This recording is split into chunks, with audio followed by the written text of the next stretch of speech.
La la la la la la la la la la la la la la la la la. No. La la la la la la la la la la la la la la la la la. Baseball cards. It's CardKast with Mike and Lens, the show about everything sports cards, autographs, and memorabilia. I'm Len plus Z, and I'm here with my friend and co-host Mike D. My boy Mike D, what's cooking in Brooklyn, man? What's up, Len? How are you? I'm doing pretty good. I'm excited to do another. This is like our third podcast in a row in a week. Like, what's wrong with us? We go months without a podcast, and now we're just banging them out. I know. This is a good thing, though. Absolutely. So anyways, we'll get right to it. Our next guest that we have on the show today has his own YouTube channel called Talking Ball Cards, which has a variety of segments documenting his collecting experience over the past several years. Please welcome our new friend, Mr. John Rossi. Hey guys, thanks for having me. Well, thank you for coming on. One of the things that drew me to your channel was, there's a lot of people that are doing the social media thing and they're recording their journeys and things like that. I mean, I'm one of them and Mike's another and you're another, but what I like about your show that kind of like, or your segments that you do is, they're educational. I find them educational, especially when you talk grading. You kind of explain or question, some of PSA's grading and things like that. And then also, you're through the mail, you do a lot of sharing as far as the information and that's what, drew me to your channel. So. Oh, well, that's one of the fun things about the hobby for me. I really do enjoy those kind of the grading aspect and some of the objective kind of grading standards that the PSA uses. I'm an engineer by profession, and so I gravitate to number metrics and things like that. So when it comes to the centering ratios and whatnot, I like to walk through those during those grading videos because it's something I can wrap my numbers mind around. And so I'm glad you like that aspect. I kind of question some of the things I put on the channel sometimes, and I really appreciate that feedback. Thank you. Yeah, well, we're all allowed to make mistakes, but I kind of like the fact that you have like a one-up on PSA where, you're like questioning, say like a centering thing where you're doing the measuring on it. And, I'm pretty sure like, well, what are you, some sort of engineer, rocket scientist? And it's like, well, no, I'm one of those, So.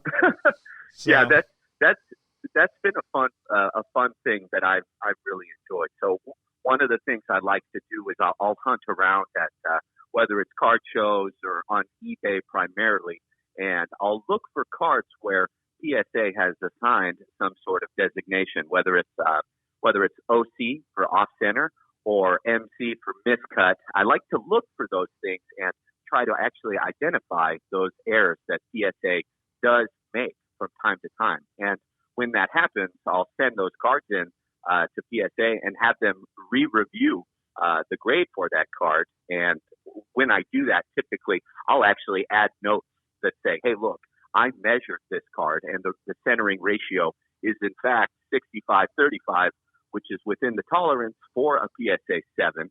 So you guys need to review it and change the grade accordingly. So I kind of take a strong stance with them because the numbers are the numbers. They fall back on their subjective grading sometimes. And by that, I mean, there are certain things that are the opinion of the grader. And so in those cases, I don't really have strong legs to stand on. But when it's something like OC, I can literally measure it and give them the numbers and say, hey, look, I don't know what you guys are looking at, but this card is in fact within the standard. So that is one of the funner things that I like doing because, like I said, I'm an engineer. So I can measure things all day. That is great. Yeah. Go ahead, Mike. No, I just thought, like, that's something nobody ever thinks about. Like, that's such a niche type thing that you wouldn't even think about. Me personally, most of the time, I'll take PSA's word for it. All right, this went through 2, 3, 4, whoever, how many graders, and they determined this was an OC. I'm going to sit here and trust them like I trust them on a Gem Mint 10. But here, coming along, here's John. And John's like, I have proof. Nope, you're wrong. 2, 3, 4 different workers for PSA who get paid from PSA to do this job. I know more than you. I love that. I absolutely love that. Yeah, it really is fun, and I so I think over the last 2 years or so that I've been grading, I've been you call it successful on about 3 different occasions with cards that were quote unquote graded as OC in some sort of designation or another, where I've actually sent it in and been successful for them to reassign it to a straight grade. And so, anyway, hey, John, it is kind of it is rewarding. John, I just got to put you on hold for like 10 seconds. Hold on. No problem.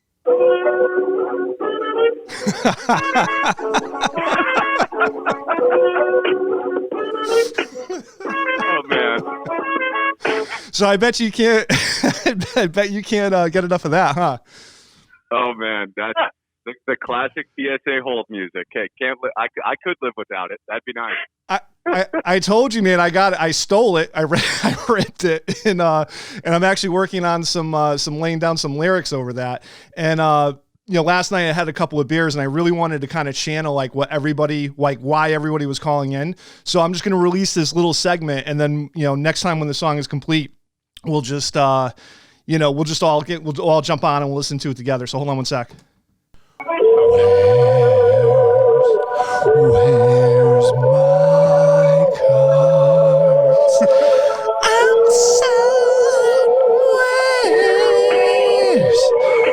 where's my card? It's like here's the deal. Sorry, Mike. It's going to be like unsubscribe. So yeah, bad. And copyright infringement. Here they come. No, well, listen, yeah. I went from Frank Sinatra to Axl Rose in like 1 second. So yeah, you're fine. So it sounded much better last night when I was drinking. You are many talents. Thank you. So anyway, so Mike, let's kick this off. Absolutely. Okay. John, I wanted to know, when did you start collecting cards, and did you ever leave the hobby at all? Because I know for myself and a lot of people, there was a point in time where the hobby kind of got a little dicey, so we left for a little while, and then a lot of people started coming back. What's your experience? When did you start, and did you ever leave the hobby? Yeah, so I started in probably around 1995 or so. I'm an A's fan. I'm from the Bay Area in Northern California. And, my dad was the classic dad that would, come wake me up, and he says, hey, the A's are in the 10th inning, and you got to see the end of this game. Oh my God! Wakes me up, right under the nose of my mom. And anyways, him and a bunch of his friends were really into baseball, and I played baseball. So one of the things that got me into it was just the fact that I played the game, I enjoyed the game, watched it with my dad, and so we bonded with the hobby there. And so I would say I took a little break from the hobby when I went to college, focusing on other things, of course. So I left the hobby probably around 2005, 2006. And then I got back in just recently, about 2 years ago. So, I did step away for a little bit, but it was always kind of in the back of my mind. And I've always taken my ball card collection with me. I took it with me when I went to college, and I took it with me when I moved down to Southern California. And so, anyways, I would attribute the getting back into it to eBay. eBay is just, it makes it so easy to look for cards and whatnot. So anyways, I had a little hiatus, but then I came back, and I'm happy I did.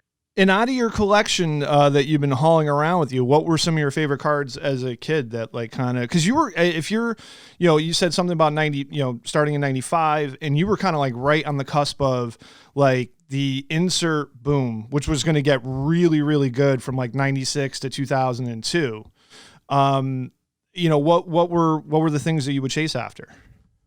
Yeah, even then in the 90s, I would still chase after the old cards. So I didn't do a ton of pack ripping or anything like that. So I was more of a complete set guy myself. So, if I got that birthday money when I was 10 years old, I would chase after the complete set. And so I didn't really get into those newer inserts. I did a little bit with football, but mostly, even in the 90s, I was chasing after cards that were 10 years older. So one of the first, I'd say, prized cards that I ever had was the 85 Topps McGuire in the the USA team uniform. So that was one of the iconic cards. I really enjoyed watching Mark McGuire over the years. And like I said, I was an A's fan. So yeah. Those were fun years. Were you upset when that trade happened back in, what was it, 97? Yes. I was heartbroken. And I had that feeling that he was going to have, that big home run year. Yeah. But it was a real shame to see it in a Cardinals jersey. But yes, I was heartbroken. Yeah, it seemed like he just that 90, was it 96 or 97 season, he was they were talking about it. Like, it was almost like he's going to, and then like going into the, the 98 season is his first full year as a Cardinal, I believe. They were like, yeah, he's got a shot this. There was so much talk about it even in the beginning of the year. And then, he just started going nuts. And then, Sosa was right there. Griffey was right there. Vinny Castillo was right there. It was a crazy year in baseball. Yeah, there's definitely something in the air there, or something pumping through the bloodstreams. You could be the judge. Yeah, and that McGuire card ballooned in the price guide to $250, high book, I believe, at around that time. So, that was the year that brought baseball back with McGuire, Sosa, the Yankees winning all those games. It was a tremendous year for baseball after that 94 strike. So, absolutely. Yeah. Go ahead, Mike. Oh, yeah, no, I want to ask John. John had mentioned you mentioned you came back because of eBay. Was there any other reason that you came back? Or like you said 2 years ago, eBay kind of brought you back. But you also mentioned card shows and stuff like that. Was there more stuff besides eBay that brought you back to the hobby? Well, I would say yes. So about a few years back, my wife and I, we were trying to clean out our garage, and part of that effort led me to my giant collection of complete sets. And I just couldn't resist, man. I opened the box and I pulled out a few of the complete sets in there, and just I couldn't resist it. I opened it up and I went through it. The box I actually grabbed was a 87 Topps complete set, and just looking at those wood grain borders and going through the cards and just kind of reminiscing about collecting and whatnot. And then I just, I flipped the phone and I pulled up the eBay app, and I saw all these vintage cards that I really wanted as a kid, and I said, hey, I can afford these now. So, yeah, it was really that was really it. Just the garage rummage, finding those cards, taking a look, and then that led me into going through my Foot Locker, which had my singles and whatnot in there, and that was really it. And then eBay was, so I'd say eBay was more just the vehicle, made it easy to restart, so to speak. Okay. And then so you're doing that, and then so what made you decide to start talking ball cards on YouTube? Yeah, I was just inspired by some of the bigger channels out there. I really got into and really enjoyed watching PSA reveal videos. And I just, I thought to myself, I said, hey, how about I start buying nicer single cards and grading them, because I really enjoyed watching the reveals on YouTube. And so guys like Nolan at Elite Co 3, or I should have wrote down a few of the other guys that inspired me. But anyways, that was it. I was just inspired by those guys, and the grading has always been kind of this. It's always had a mystique to me, especially when I was a kid. Getting your hands on a graded card to me at 10 years old was a rush. It's like, wow, look at it. It's perfectly presented. It's preserved. And so I had never gone through the process of grading as a kid. And I said, well, PSA is right in my own backyard. I'm down here in Southern California, so why not? And it kind of just went from there. And on your channel, what kind of segments do you do? The channel, besides PSA reveals, I like to do through the mail. So I pursue through the mail autographs. I use it's called sportscards.net. And so that website has just a free library that you have access to of all the ball players that sign baseball, football, hockey, basketball. So there really are kind of endless possibilities there. So through the mail is a fun one. I like to wait till I get a few envelopes back, and then I'll open them or reveal them as I get them. So that's really fun. It's kind of like you have no idea what you're going to get, right, when you ask for an autograph of an old vet and whatnot. So I do that through the mail. And then I also just do basic mail bins. So if I buy a bunch of cards and they come in all around the same time, I'll hold off from opening them and then just go through the cards. So I would say those are my three. Those are my three primary segments. But then I also like to break some wax every now and then. So I don't know what it is. I really like old SB Authentic boxes. So I do break some football, mostly modern, from the 90s or 2000s. So I do break some packs every now and then, but I would say that about wraps it up for my different segments on the show. I really enjoyed the 85 Topps wax break, because I mean, I didn't get a chance to buy an 85 Topps football, put it to you that way. I mean, I think I started in 86, 87. So, 85 I just missed. And those borders, those black borders are so condition sensitive. And it was really fun just watching you go through there, and then just seeing how many cards are almost all of them are offset. Like finding one dead center card is like tough. Yeah, that 85 set is a fun set, and after you break some of that wax, you really understand why the PSA 10s go for the premium that they do. Because, like you said, I broke that whole box, and I could count the number of perfectly centered cards on just one or two hands. Right. So, we're talking 500 plus cards with just maybe 1% centered. So, that was a fun break. I like that. It was a good nostalgic break. And who else? I don't think many people can say, well, I'm sure a lot can, but a pack-pulled Walter Payton card from his playing days is pretty fun. And I don't care who you are. Oh, absolutely. I do. I have a break room, and I'll break 81 Topps cello packs, 84 wax packs. Football pulling someone like, a Walter Payton is absolutely amazing. And quick story, just guys, with the 85 Topps football, I got to tell you, they were they must have had so many of them that they couldn't sell them. I remember buying one off of someone from, if you guys remember the SCD Sports Collectors Digest. Yes. There was a guy who sold them probably late 80s. So you're talking probably 88, 89. It was an 85 football cello box, and he had it for $2 and shipping. And I'm like, I said, in 89, I'm like 13 years old. I'm like, Dad, I want this. I didn't care who was in it. I didn't care the rookies. I didn't care anything, Richard Dent, whatever. I said, I knew Marino, I knew Marino in Elway's second year. I said, I want this. And I got the box. I was the happiest person in the world. But that's what they were going for in the late 80s. You couldn't get rid of them.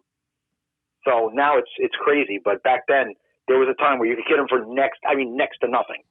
Well, yeah. And, the other thing, too, is I think there's for people who are tiptoeing or they want to kind of jump into the whole grading thing, they do it with kind of the misunderstanding of, well, I just got this out of, I had a factory set and I pulled this card out of here. How come it isn't a gem mint? Because we were kind of told as kids, leave the sets factory sealed. They're mint, or gem mint. And then you open it up and you get 80-20 centered card and you send it in and, or you get something fresh, just one fresh from a pack to a top loader and, and I'm going to send it in and I should get a 10 on it. And it's these are things that I actually have to explain to people. If I'm at their houses and buying a collection or something like that. And, or they get the whole thing where one of the biggest misconceptions is they feel that once their card goes into PSA, that if they do have a 10, that they're going to switch it out on them. So they're not going to send it in, but they're going to sell it to me for less than half of the raw price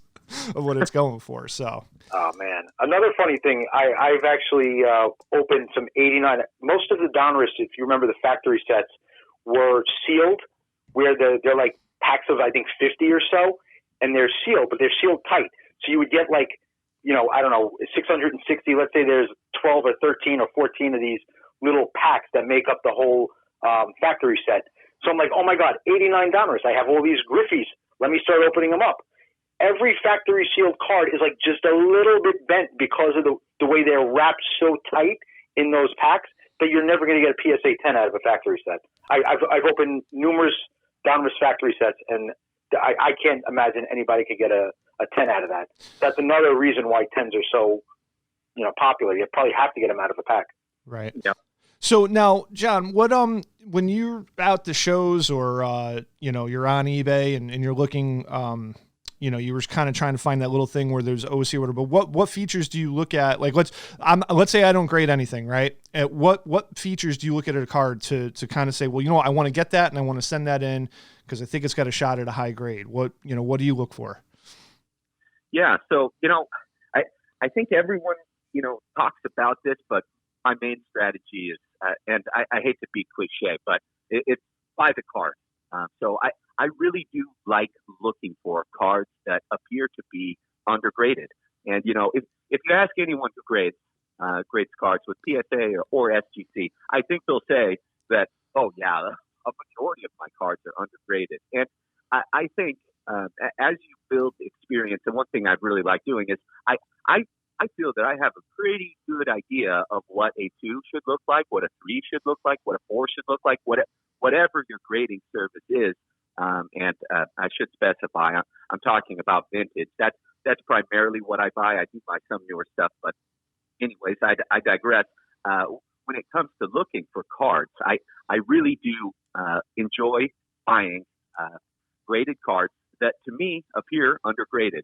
And so we talked about how I kind of pursue cards that are either off center and maybe I'm looking for PSA mistakes, but I think that PSA does on a daily basis give grades that are too low, and so I am not apprehensive when it comes to snapping a PSA case. So I do it carefully. I have made some mistakes over the years, but I do think there is a bit of a stigma, and I think that some collectors are a little afraid when it comes to cracking cards out of a case, and I don't mind at all. I crack cards out of cases every single week. I'm breaking cases and regrading cards, and I've had good success. I sent in a 68 Topps Nolan Ryan rookie, and it was graded a 1, a PSA 1, and I just couldn't believe that they gave it a 1.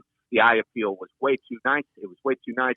Yes, it did have some wrinkling and obvious corner wear, but I couldn't live with that card being in a PSA 1 holder. So snapped it, resubbed it, got a PSA 2. So I got a 1 grade bump.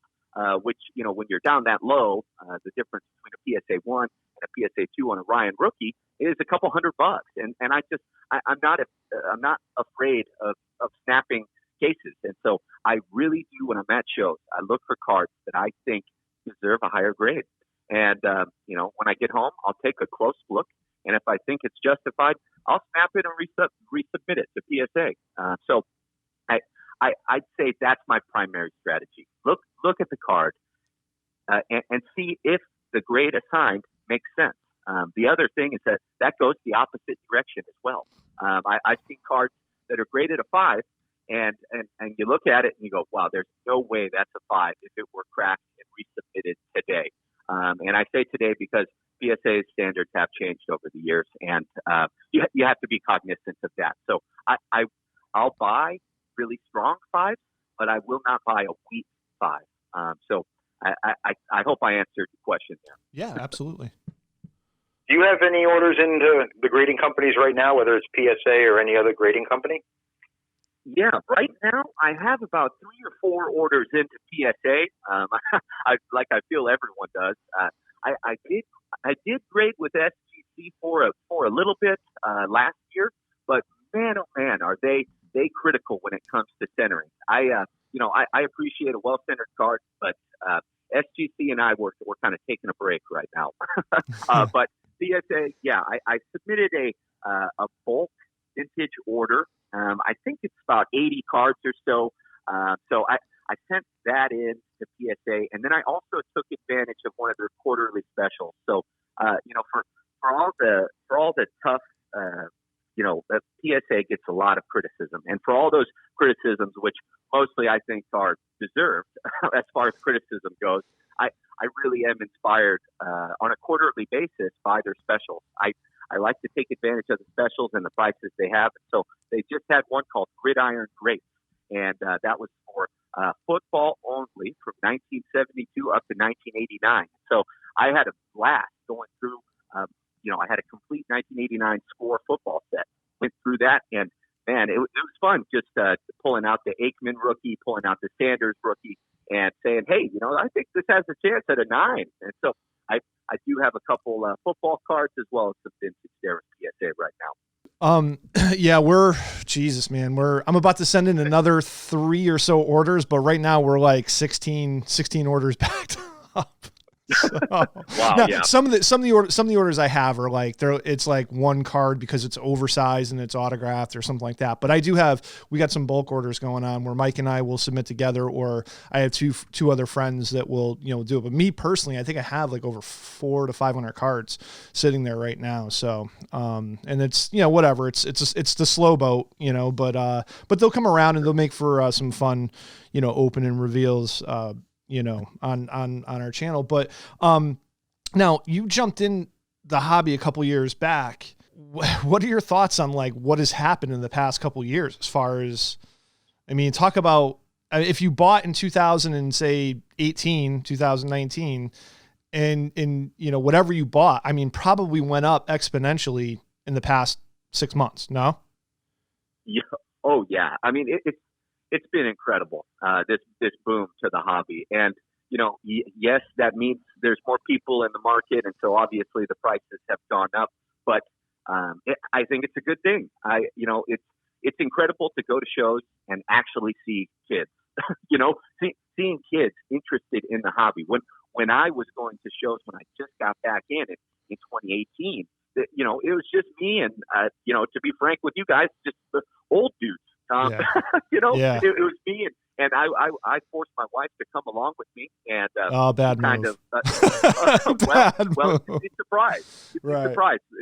She's working for me when she's there because she runs distraction on these old dudes. She's a babe, and anyways, she'll strike up a conversation with these old guys, and as they become infatuated with her, I bring in, hey, could you do $80 here on this Ripken traded, and and that works wonders. What a great distraction, Mike. How come we didn't think of that? You guys should. I'm telling you. We got good looking. When I go to shows, I use Lenny as my babe. Oh my God, yeah. I know. I just make sure I wear extra short shorts. This is what happens when I ask my wife to go to the show. No. See? So yep, she enjoys it. She enjoys chatting with old guys. She calls the old men that she meets at show Bob because the majority of the men there are just old guys named Bob. True. True. Not to hate on those guys, but anyway, she has a good time. And it's nice to see that at shows now, seeing kids, seeing this kind of revived interest. And it just gives you hope that the hobby is not going to die, and it's going to be thriving. It's really fun to see the kids involved, and I guess that's my main thing. That the reason I'm happy that the hobby is exploding. And the other thing is our collections. Yes, like you said, they've maybe more than doubled. I like collecting some old Michael Jordan rookies. I primarily collect the Michael Jordan rookie stickers from the 1986 Fleer set. And man, oh man, am I glad that I bought some nice sticker rookies for Jordan, because you said doubled. How about, tenfold right. on some of the Jordan stuff? But obviously Jordan is in a different league. But anyways, yeah, it's been fun, man. I really like to see more new shows popping up, kids at these shows, and just to revive interest. Yeah, we're hoping with COVID restrictions that we could do a show soon. They've done all the shows around here for a while. There have been a few like sporadic ones, but very small, nothing big, and I don't know if anything's going to happen this year, which kind of stinks. Yeah, it's beyond a 180 from, and John, so you came back in 2018.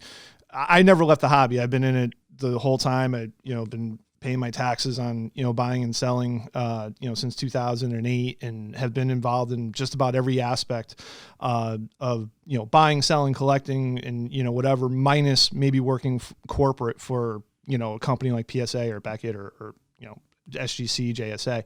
But Mike and I were talking about like my bargain boxes that when I used to set up at shows, and like what I sold out of there was just like 96, 97 Topps Kobe Bryant rookies unsold at $3. 2001 Upper Deck Tiger Woods rookies unsold at $2. I mean, or guys would actually come in and they would they would hammer. They're like, listen, if I take 100 cards, could you do, if they were $3 each, could you do $200? I'm like, sure, just go. I don't know. You had the best deals. I mean, that's what had me gravitate towards you. Lenny had by far the best prices. These shows had 200-300 tables. Lenny had by far the best prices. That's how we became friends. I would just sit at his table all day and pluck through his cards. And that's how we became friends. We would talk all the time, and he couldn't sell his stuff at the best prices back then. So it was great. Yeah, it's like I had, and listen, I had all my regulars, and Mike was definitely one of those guys. And but yeah, just some of the things that like even I don't know if you guys pay attention to the non-sport stuff, but the 66 Topps Batman black bat, I've probably sold 15 of those at $1 a piece, and they're like. Hundreds of dollars and high grades, like $1,000. Like it's insane, but it completely 180'd. And I remember Mike asking me, because the things kind of started to pick up a little bit in 2015, the 70s wax started drying up, which kind of, then Jordan rookies started, going up in value. And it was that whole term of like outside money was kind of shaking things up a little bit, investor money and things like that. And then, I mean, I remember buying, John, I bought a vintage collection that was kind of like piecemeal to me a little bit. Like, so the guy came in with like, the stars and whatever. And what ended up happening was he had like 6 to 7 1955 Topps partial sets that I ended up buying from him. If he brought everything to me at once, I mean, he probably would have gotten a little bit better of a number because I would have recognized that they were sets. But by the time he brought me the commons, I was hammering the commons. But I was paying for VGX to X Roberto Clemente's. They were unsold in PSA 4 holders at $400. And I paid $300 just to get them. I was like paying tight. Like I still got to get them graded. You know what I mean? And then I got them graded, sold everything, and then 6 months later, that 4 was like $1,200 to $1,500, and I don't even know what it is now. It's probably a lot more. But crazy how the hobby just. I would have bet the opposite. I would, because the kids weren't involved, so it's like where's that baton being passed to? But once a bunch of money gets poured into the hobby, it just attracts everybody. Yeah.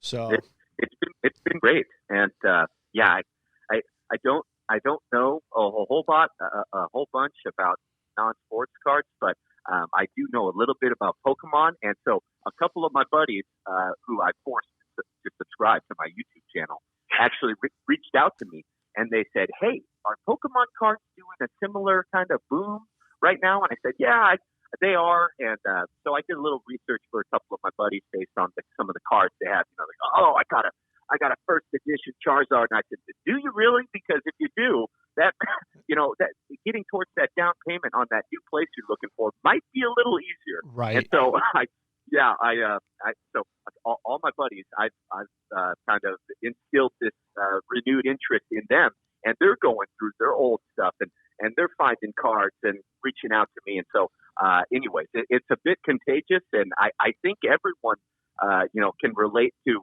going back through some childhood knickknacks and whatever it is. And if it's cards, just putting fresh eyes on them. And anyways, I'm grading some Pokemon cards for a couple of my buddies. And pay attention to the scratches in the foil. That's all I got to say. Make sure you're going through with the jeweler's loop. That's for sure. So yeah, and it is kind of hard being that guy that says, I don't think the PSA 10 in that Charizard is a real possibility on this example. Right.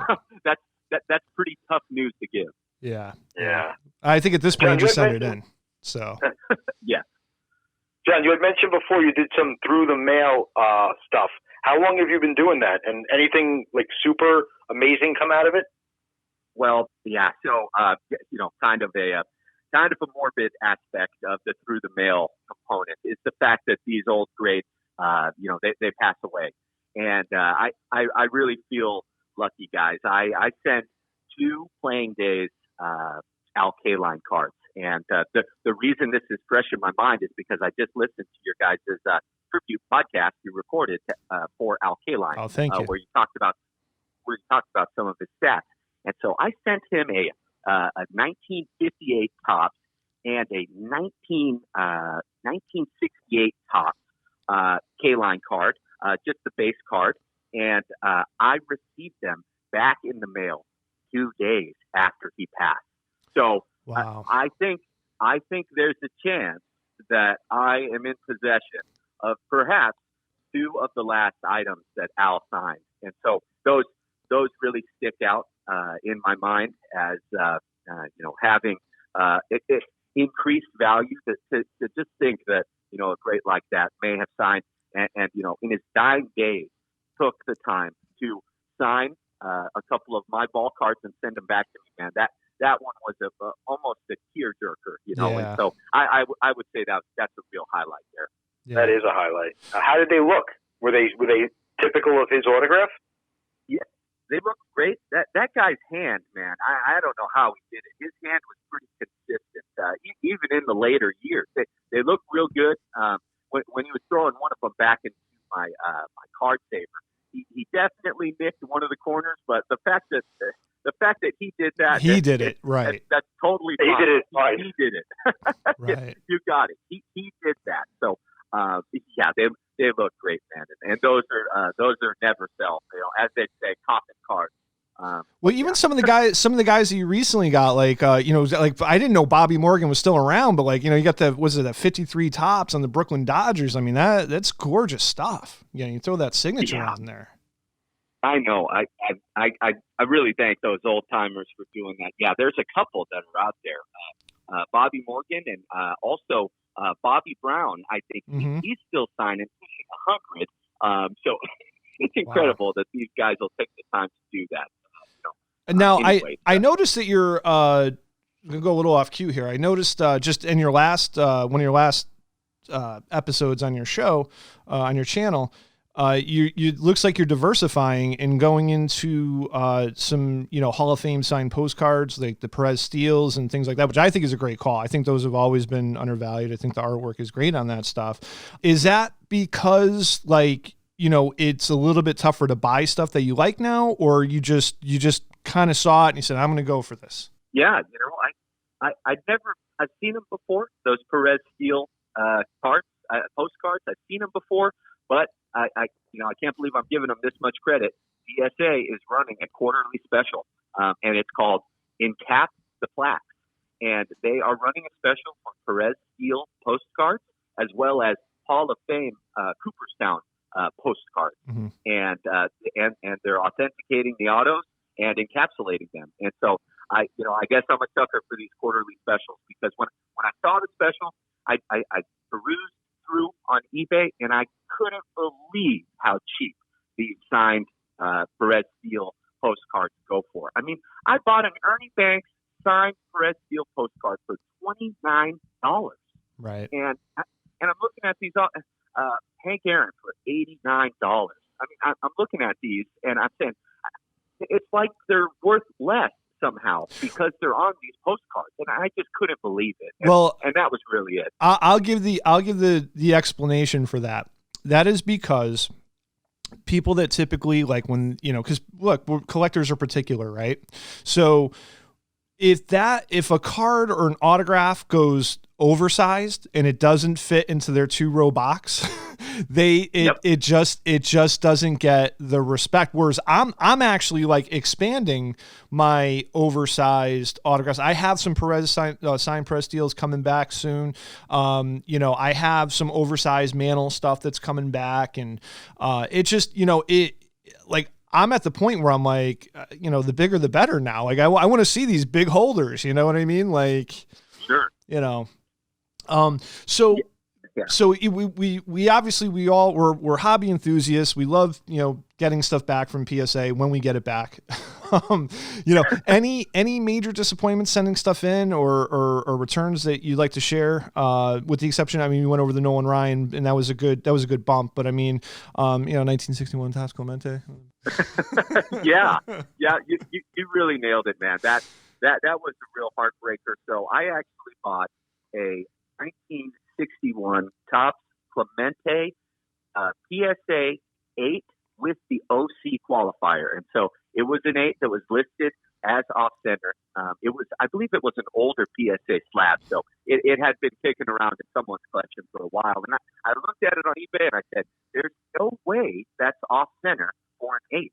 And so I get the card, pull out my ruler, and sure enough, I actually use a caliper, which is an engineering tool, but I measure the borders. Sure enough, it falls within the 8 tolerance. So I don't snap it. I submit it to PSA using their review service. And believe it or not, they agree with me. They go, "You're right." And I do my standard thing in the notes section. I said, "Listen, guys, I measured the card. It's an 8. It's within the 8 tolerance." And I gave them the exact numbers. So I did the simple math for them, and I gave it to them. And lo and behold, they agree. They re-encapsulate the card. I get it back. I'm elated. So I record a video, and I'm looking at the card, and I'm just, I'm admiring its beauty. And after I record the video for Talking Ball Cards, I go back and I put the card away. I put it back in the storage. And as I do that, the light comes across the card, and I see it. Oh. There is a fresh wrinkle right across the left border of the card, going all the way into Clemente's face. And I got the worst feeling in the pit of my stomach, and I couldn't believe it. Like if there was a PSA rep in front of me, I would have popped him right in the face. I couldn't believe that happened. And going on the roller coaster journey of, finding the card, getting it regraded, and then getting it back in my hands, and I have to send it right back to them. And it was a stunner. I mean, that was a stunning card. I mean, that was definitely one of your. I'm seeing most of your videos. That was one of your higher. That was a huge win. Going from an 8 OC to a lock 8. I mean, Yep, and I'm about to resubmit it to PSA and get it encapsulated as a likely. It's probably going to get a 4 because of that wrinkle. So PSA professionally damaged my card down from an 8 to a 4, and that's one thing. With all the volume that's moving through that place, even at a snail's pace, those guys are human, and they're and no handling of a card is perfect. Yes, you can get cards safely into holders, but the fact of the matter is you're still handling a card, and that kind of happens. I see about I would put it around 1% of the time. So 1 in 100 cards comes back with some sort of issue that PSA has. Whether it's something is stuck in the holder, fragment of plastic, or they pinch the card during the holdering process. They're human. So I don't have an expectation that they'll be perfect, but the reality is, at least in my experience, it's been about 1 out of every 100 cards get some sort of damage done to it. And it's just, it's a reality a pill we have to swallow. Yeah. Yeah, it's kind of like when you buy something from eBay and it gets damaged and you're just like, I just wanted the card, like the money back or some sort of compensation is okay, but I really wanted the card. I didn't want the card to get damaged, So yeah, that's it. That's the truth. Hey, Mike, you know what time it is? What time is it? Oh, well, it's time to fire up that flux capacitor. The 3 of us are hopping in the DeLorean and we're going to do some back in time with Beckett's. All right. My calculations are correct. When this baby hits 88 miles per hour, you're going to see some serious shit. And we got Bo Jackson, 1990, issue number 63, with his shirt off, and he's holding the bat with the football pads there, and it's the classic, the Nike poster. So being that John's an Oakland fan, even though you probably missed out on Bo, huh? I did. I just missed it. Yeah. That's all right. You can always go back now. I mean, he definitely was one of the greatest athletes of all time, for sure. So, we're in the DeLorean. Of course we could go back. Yeah. Oh, yeah. We're going back right now. So, Tim Raines graces the back cover, holding his nice bat, future Hall of Famer at that time. So anyway, so Reader's right. let's see. So this one's called Grade It or Race It. I have seen ads with card grades of X plus. This is why I did this. Okay, John, ready? Okay, so just follow me on this. I have seen ads with cards grade X plus and near X. Is X plus equivalent to X mint or X mint near mint? And is near X similar to near mint? Also in February, this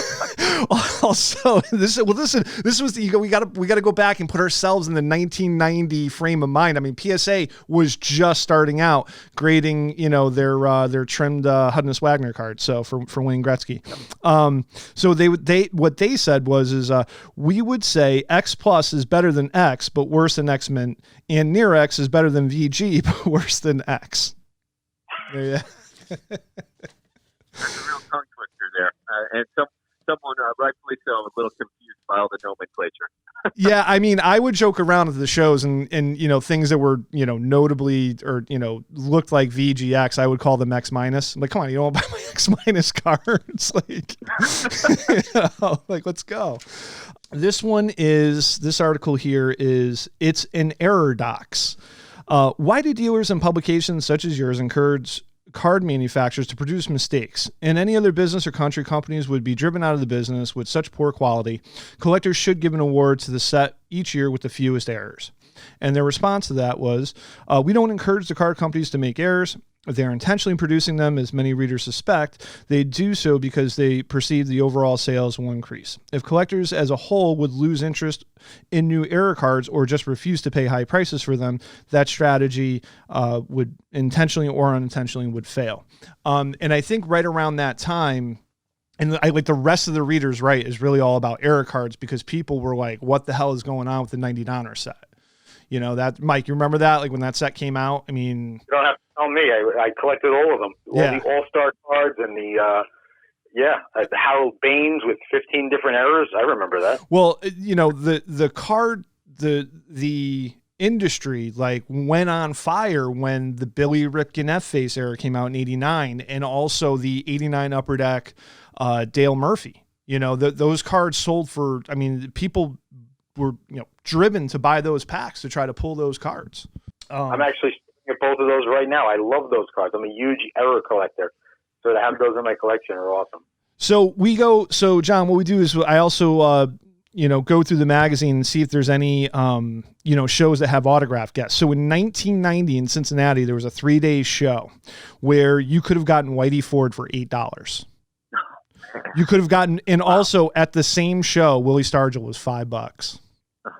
That really is makes you wonder, man. Those are some pretty impressive price points for some pretty primetime stars there. Absolutely. And then in a Midwest card show, there was they had Luis Aparicio for $13 and Carl Yastrzemski was $15, man. Oh my God. Take me back to 1990. Sign all my stuff, please. You guys got room in the DeLorean?